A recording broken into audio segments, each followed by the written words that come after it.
warahmatullahi wabarakatuh. Nama saya Erna Nur Hasanah. Di sini saya akan menjelaskan tentang pengertian musyarakah.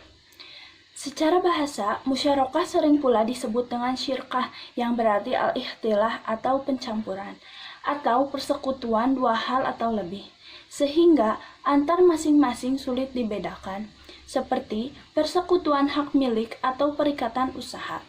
Secara etimologis, musyarakah adalah penggabungan, percampuran, atau serikat. Musyarakah berarti kerjasama kemitraan atau dalam bahasa Inggris disebut sebagai partnership. PSAK nomor 106 mendefinisikan musyarakah sebagai akad kerjasama antara dua pihak atau lebih untuk suatu usaha tertentu, di mana masing-masing pihak memberikan kontribusi dana dengan ketentuan bahwa keuntungan dibagi berdasarkan kesepakatan, sedangkan kerugian berdasarkan porsi kontribusi dana. Yang kedua, dasar hukum musyarakah.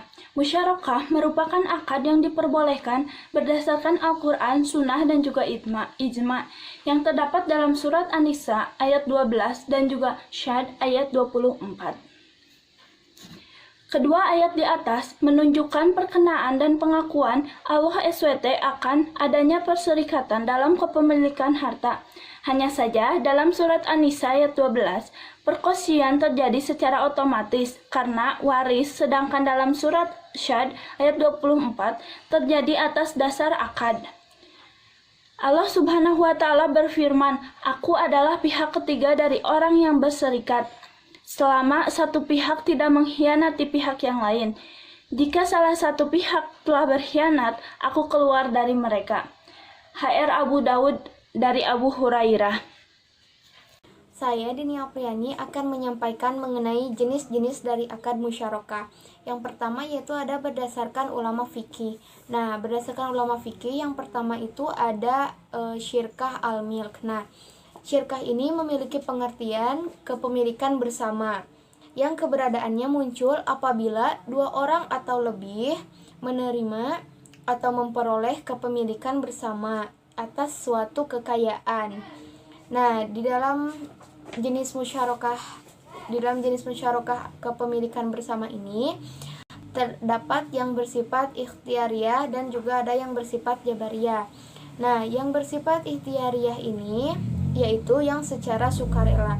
Misalnya adalah kepemilikan suatu jenis barang, misalnya rumah yang dibeli secara bersama. Nah, kalau yang bersifat jabariyah yaitu yang secara tidak sukarela. Artinya, barang ini tidak dapat dibagi-bagi dan mereka terpaksa harus memilikinya bersama. Misalnya, syirkah di antara ahli waris terhadap harta tertentu sebelum dilakukannya pembagian. Yang kedua yaitu syirkah al-uqud. Nah, syirkah al-uqud ini dikenal juga dengan syirkah kontrak. Pengertiannya yaitu kemitraan yang tercipta dengan kesepakatan dua orang atau lebih untuk mencapai suatu tujuan tertentu.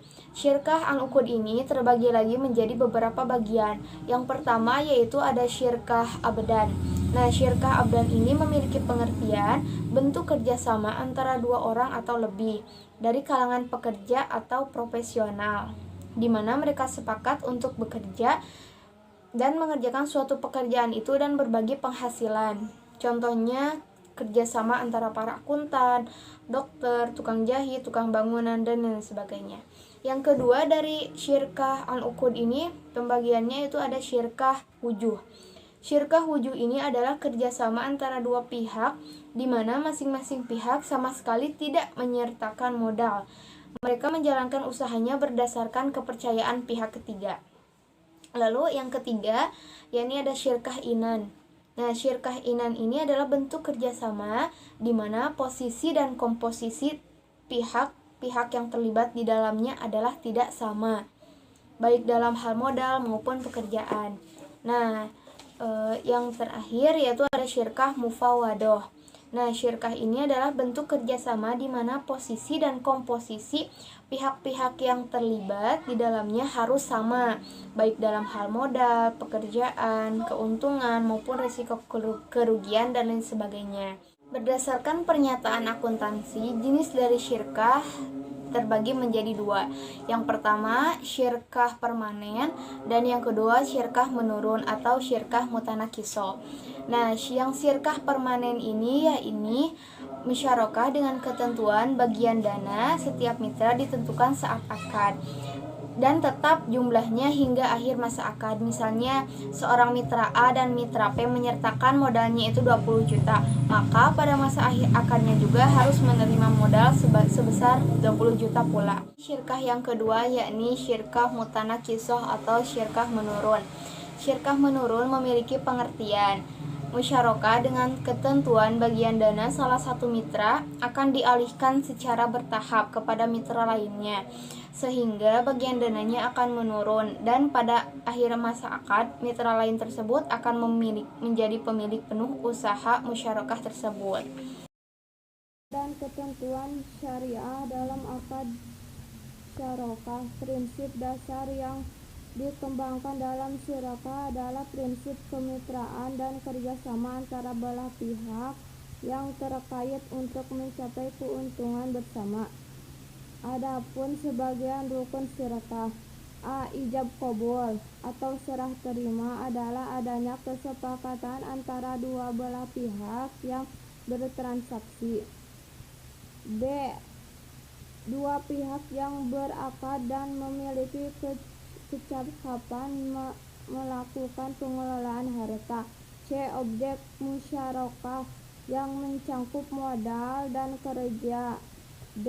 Nisbah bagi hasil. Selanjutnya ketentuan syariah. A. Pelaku mitra harus cakap hukum dan baligh. B. Objek musyarakah adalah merupakan suatu konsekuensi dengan dilakukan akad musyarakah, yaitu harus ada modal dan kerja. Modal yang diberikan harus tunai.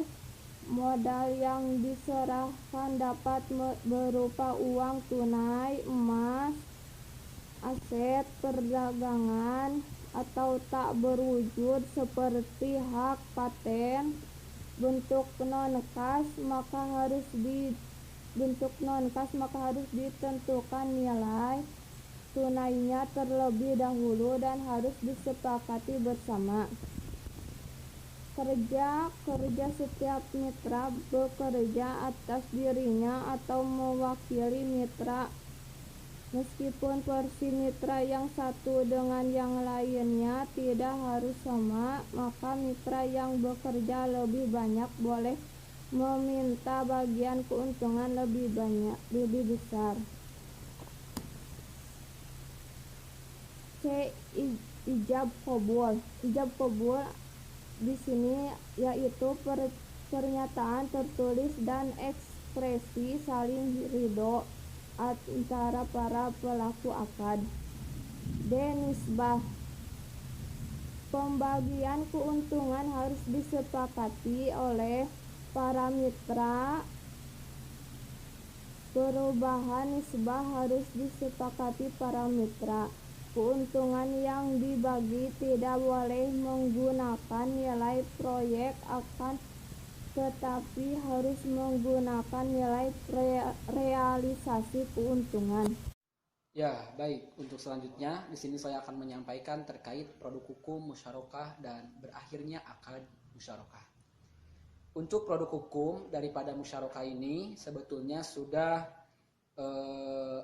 ditemukan, terutama beberapa produk yang berkaitan dengan musyarakah di peraturan perundang-undangan maupun dalam bentuk fatwa yang dikeluarkan oleh Dewan Syariah Nasional MUI. Nah, di sini ada beberapa produk hukum yang mengatur tentang musyarakah. Ada 8 produk hukum yang mengatur tentang musyarakah. Yang pertama, Undang-Undang Nomor 10 Tahun 1998 yang menyebutkan bahwa musyarakah merupakan salah satu bentuk pembiayaan bagi hasil. Yang kedua, Undang-Undang Nomor 21 Tahun 2008 ayat 1 pasal 1 ayat 25 menyebutkan bahwa pembiayaan merupakan penyediaan dana atau tagihan yang samanya dengan transaksi nisbah dalam bentuk mudharabah dan musyarakah. Untuk yang ketiga, Undang-Undang Nomor 19 Tahun 2008 tentang SBSN menyebutkan musyarakah. Yang keempat, Undang-Undang Nomor 19 Tahun 2008 Pasal 1 Ayat 7. Yang kelima, PBI Nomor 7 garing 46 garing PBI garing 2005 tentang akad penghimpunan dan penyaluran dana bagi bank yang melaksanakan kegiatan usaha berdasarkan prinsip syariah. Yang keenam, DSN MUI Fatwa Nomor 8 tentang pembiayaan musyarakah. Yang ketujuh, DSN MUI Fatwa Nomor 55 tentang pembiayaan rekening koran syariah musyarakah.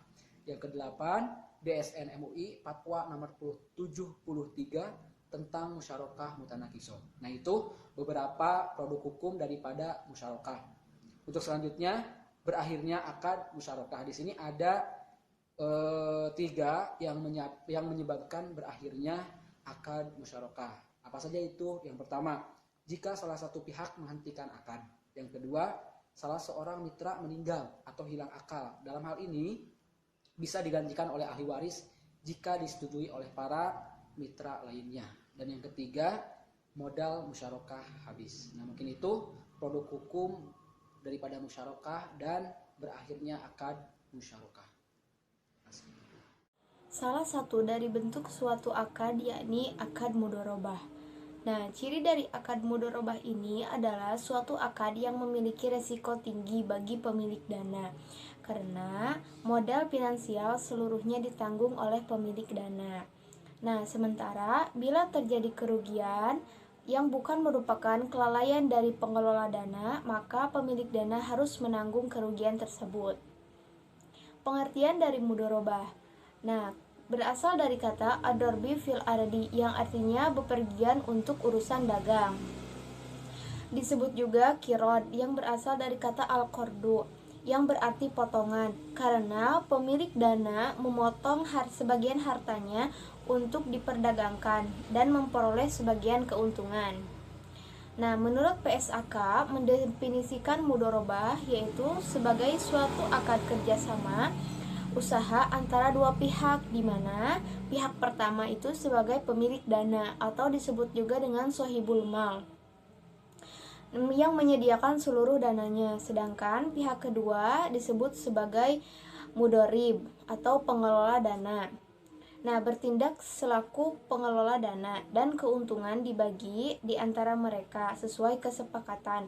Sedangkan kerugian finansial hanya ditanggung oleh pemilik dana jika kerugian tersebut bukan dilakukan oleh pengelola dana. Nah, akad mudharabah merupakan suatu transaksi investasi yang berdasarkan kepercayaan. Kepercayaan merupakan unsur terpenting dalam akad mudharabah, yaitu kepercayaan dari pemilik dana atau yang disebut juga dengan sohibul mal kepada pengelola dana atau mudharib. Ya, baik. Untuk selanjutnya, di sini saya akan menyampaikan terkait dasar hukum daripada mudharabah.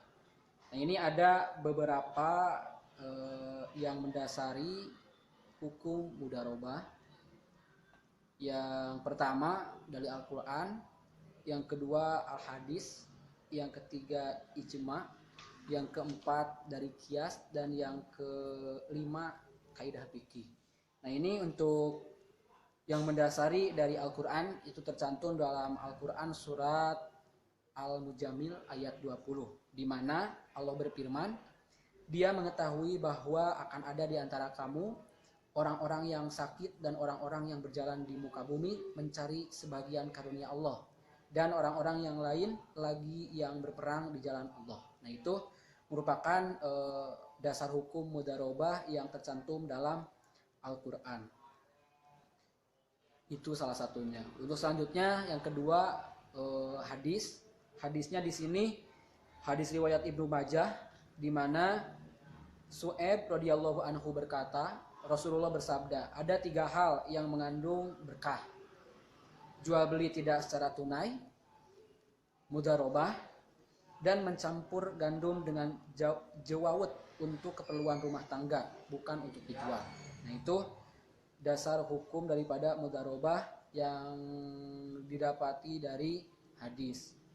Terus yang ketiga dari ijma. Nah, para ulama telah berkonsensus atas bolehnya mudharabah. Bidayatul Mujtahid karya Ibnu Rushd 2 halaman 136. Diriwayatkan sejumlah sahabat menyerahkan kepada orang atau mudharib harta anak yatim sebagai mudharabah dan tak ada seorang pun mengingkari mereka. Karenanya hal itu dipandang sebagai ijma. Nah, untuk yang keempat, kias. Kias di sini yaitu transaksi mudharabah dikiaskan kepada transaksi musyaqqah. Yang kelima, yang terakhir, kaidah fikih. Pada dasarnya, semua bentuk muamalah boleh dilakukan kecuali ada dalil yang mengharamkannya. Nah, jadi intinya teman-teman semua, Islam mensyariatkan akad kerjasama mudharabah untuk memudahkan orang. Karena sebagian mereka memiliki harta, namun tidak mampu mengelolanya. Dan di sana ada juga orang yang tidak memiliki harta, memiliki kemampuan untuk mengelola dan mengembangkannya. Maka syariat memperbolehkan kerjasama ini agar mereka bisa saling mengambil manfaat di antara mereka. Pemilik modal memanfaatkan keahlian mudharib atau pengelola, dan mudharib memanfaatkan harta, dan dengan demikian terwujudlah kerjasama harta dan amal. Allah tidak mensyariatkan satu akad kecuali untuk mewujudkan kemaslahatan dan menolak kerusakan. Terima kasih. Untuk yang keempat yaitu syarat dan rukun mudharabah. Sebagai sebuah akad, mudharabah memiliki syarat dan rukun. Imam An-Nawawi menyebutkan bahwa mudharabah memiliki 5 rukun, yaitu yang ke-1 modal, yang kedua jenis usaha, yang ketiga keuntungan, yang keempat syikhad atau pelafalan transaksi, yang kelima dua pelaku transaksi yaitu pemilik modal dan pengelola. Sedangkan syarat-syarat dalam mudharabah ialah sebagaimana berikut: penyedia dana, sahibul ma'al dan pengelola mudharib harus cakap hukum. Lalu pernyataan ijab dan qabul harus dinyatakan oleh para pihak untuk menunjukkan kehendak mereka dan mengadakan kontrak atau akad. Lalu modal ialah sejumlah uang dan atau aset yang diberikan oleh penyedia dana kepada pengelola mudharib untuk tujuan usaha. Yang selanjutnya yaitu keuntungan mudharabah adalah jumlah yang dapat sebagai kelebihan dari modal dan kegiatan usaha oleh pengelola mudharib sebagai perimbangan modal yang disediakan oleh penyediaan dana. 5. Berakhirnya akad mudharabah. Lamanya kerjasama dalam mudharabah tidak tentu dan tidak terbatas, tetapi semua pihak berhak untuk menentukan jangka waktu kontrak kerjasama dengan memberitahukan pihak lainnya. Namun akad mudharabah dapat berakhir karena hal-hal sebagai berikut. 1. Dalam hal mudharabah tersebut dibatasi waktunya, maka mudharabah berakhir pada waktu yang telah ditentukan. B. Salah satu pihak memutuskan mengundurkan diri. C. Salah satu pihak meninggal dunia atau hilang akal. D. Pengelola dana tidak menjalankan amanah sebagai pengelola usaha untuk mencapai tujuan sebagaimana diluangkan dalam akad sebagai pihak yang mengemban amanah. Ia harus beritikad baik dan hati-hati.